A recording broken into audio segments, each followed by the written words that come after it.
He has a 1-1 count. That one's struck high. Left side. That one's going. That's out of here off the ropes.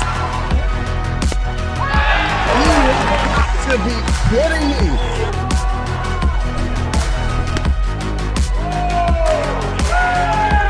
Fireworks. Here you go.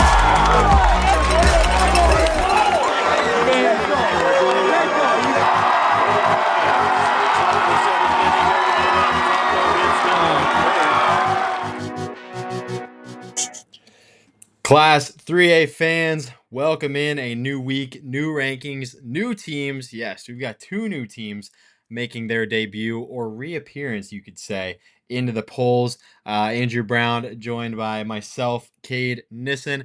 Excited to have you along. If you're checking out this video, be sure to check out the actual High and Tight where Andrew and I give some more opinions, play some fun games, and really just talk everything across the entire state of Iowa. You don't want to miss it. But speaking of not wanting to miss it, the 3A rankings are here. Andrew, let's give it to them.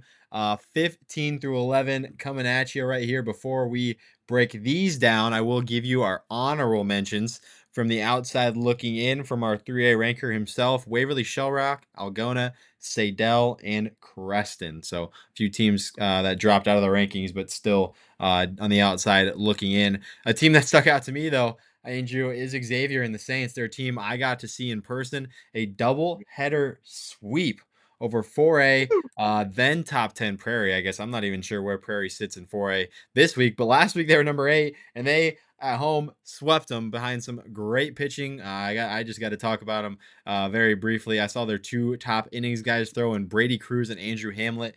Did a great job of pitching to contact, got out of some tough jams, and the offense produced when they needed. Won those games 6-4 and then 1-0. It was Jonathan Ramos hitting the walk-off in game 2 to win that one 1-0.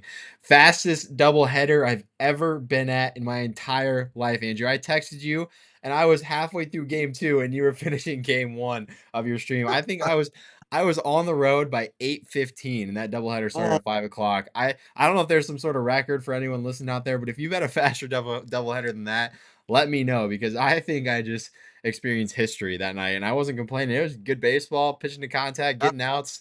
It was great, but no, Xavier, I'll quit ranting. But they were my team here at number 11 that stuck out to me in our ranker. Obviously evaluated them pretty well too, and after they beat Heelan over the weekend, so they slotted in at number 11. Andrew, who kind of sticks out to you here? Well, I had a couple teams. Again, I agree with you on Xavier.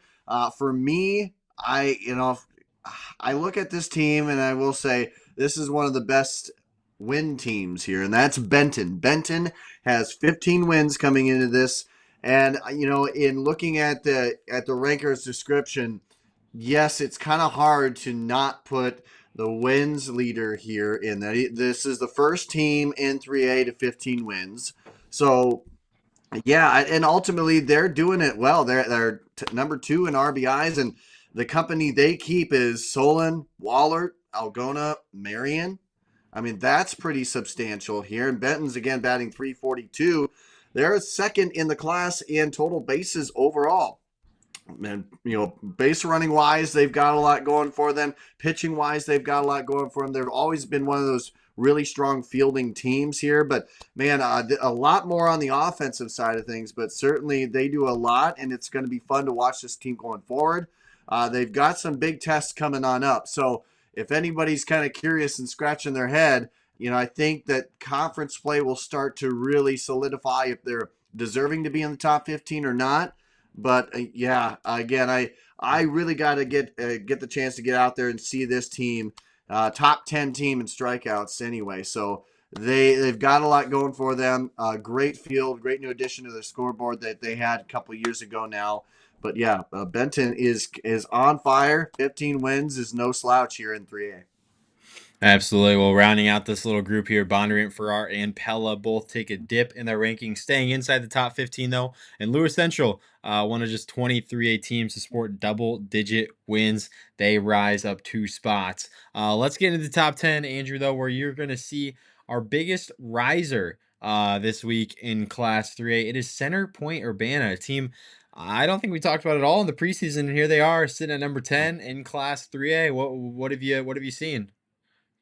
They've been kind of that steady mark. They got off to I think started with 9-0 record here, but they've given up just 36 earned runs. I think that's the big key about it. Yeah, they're in the WAMAC, and I think the WAMAC, whether it's East or West, I think there's a lot of challenge when it comes there. Again, you got teams like Marion in there, and Center Point Urbana through that so far. I mean, they've posted up 109 strikeouts. They've worked it really well. And again, I think what this team has is a lot of guys who can just spray the ball all over the field. I mean, right now, as you look at there, they technically lead over Marion in the conference standings right now. I don't know how long that will last, but you got guys like Thomas Taylor, Briar Willie, both of those guys hitting over 24 total bases right now. Again, Taylor is on a tear, 25 hits. He's also poked across 4 extra base hits here, but man, they're not going to be flashy. But then again, they really don't need to be. I mean, they got a couple guys who can really swipe bags as well here. And when I say that, Xavier Perez, you should know him because he's a guy, I believe, an Iowa commit. He's a guy that's had a lot, that's going to be going and doing a lot.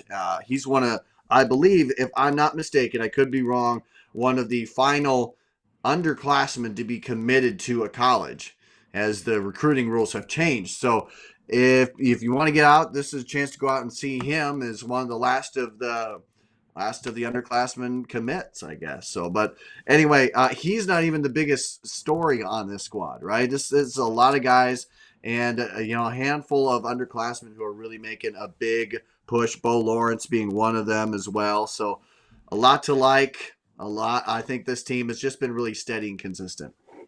Absolutely. We're rounding out this little group here. Assumption they stick at this number 9 spot. Central DeWitt, they drop 2 spots. And Heelan and Harlan both rise up 1 spot. Heelan picking up a really good win over Dowling Catholic at that Catholic Classic. It's got to be noted, though, they also lost to Xavier 10-0. That Catholic Classic, we were talking about it before the show, Andrew.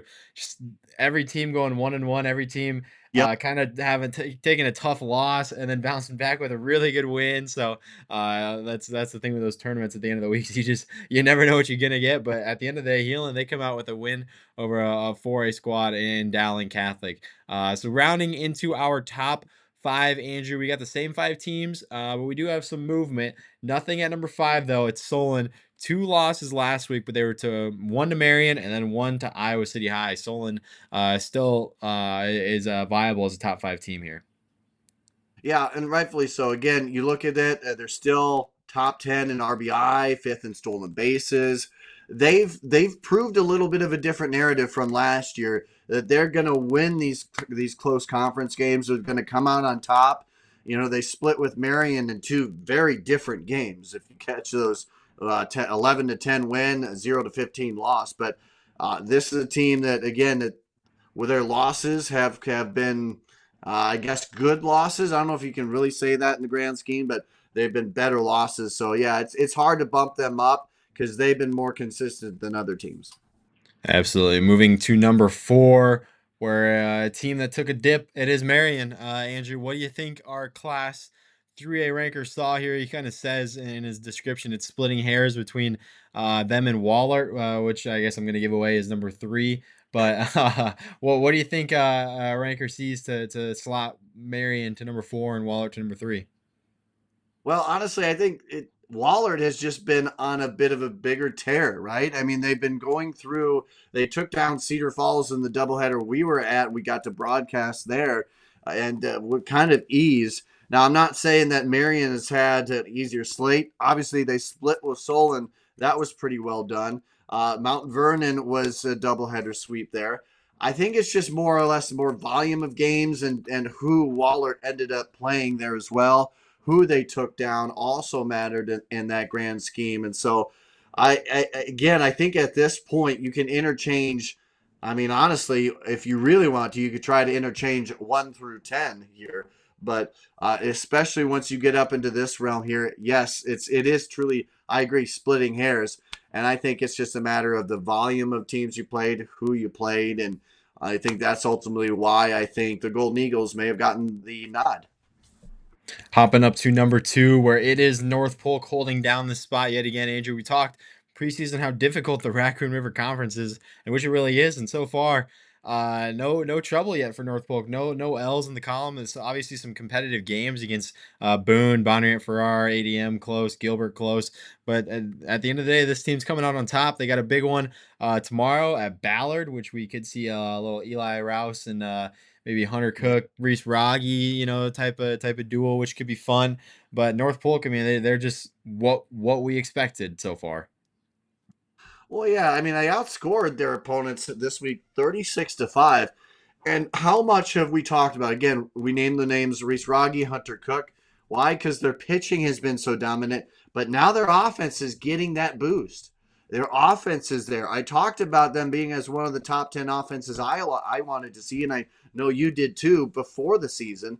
And I think we get to toot our own horns here just a bit because they're showing up. This is Zosky and others. They've had some really good hitting performances that have started to match what they're doing on the mound. And that, to me, anyway, was what may have prevented them from winning it all last year. But now, I don't see there as being any reason why they wouldn't be able to take the W in a state title game should they get there. Yeah, well, I mean, if they were to get to the title game and face what could be a team going for yet another state title in Western Dubuque, well, they're 1-2 right now. They finished 1-2 last year. Class 3A, the script could be forming. We'll see if anyone has anything to say about that come postseason time. But right now, it's 1-2 Western Dubuque, North Polk. Good week for Western Dubuque. They took a loss to Liberty. Liberty, a team that's kind of gaining some confidence and some steam in Class 4A, so no slouch of a loss there. And a big week on the horizon. Cedar Falls in a doubleheader, West Delaware, and then Wahlert Catholic in a doubleheader. Western Dubuque, Andrew, I'll let you say your piece with the Bobcats, but it's just rinse and repeat at this point every week. Yeah, it truly is. Their schedule has given them the opportunity to solidify there at that spot. And you win against Assumption, and no matter how, if you split Iowa City Liberty, you've done your duty there. They did what they needed to do against Waterloo West in big fashion. And so, again, now it's going to be some more big tests for them. And this is, again, you win the games like these, you earn that number one spot. They haven't been always the flashiest. Their stats aren't always going to be the flashiest when it comes to what they do, but they're a team that's going to be always fun to watch, and they deserve that number one spot.